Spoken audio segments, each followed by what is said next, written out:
My cousin has a camper. She wanted to tackle the vanity. She'd already painted the cabinet white and replaced the sink, but the vanity just bothered her, so she wanted to do an epoxy coating on it. So we prepped it by sanding it and then priming it. And we did a sticky primer that sticks to everything so that, number one, you have a nice white background to start with so that all the epoxy colors will be fresh. And secondly, just because it'll give it a better surface to adhere to than if you did it just right straight on the Formica. That was a very important step not to miss.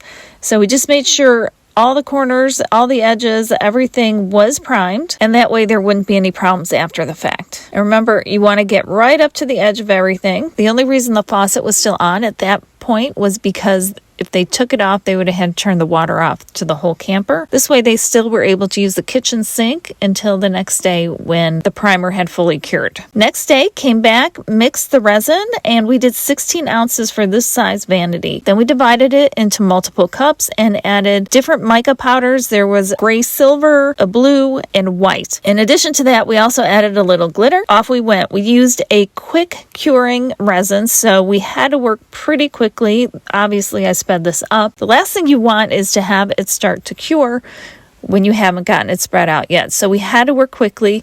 I think we had about a half hour of working time, maybe less. And it was really important to get the resin all the way to the edge by the wall, and then also to get the resin down the side edges of the vanity so that you wouldn't have this beautiful design on the top and then all of a sudden the sides are just white primer. So you just wanted to make sure you did that. And then also it will drip off the sides, so you just want to keep scooping with your stir stick until it stops dripping. And the stuff you scoop, you can put right back on the side just to make sure you get everything covered. So that's what we were doing. We were just scraping off the bottom and putting it on the side just to make sure everything was covered with the epoxy resin. And then I took my heat gun and I quickly went over it.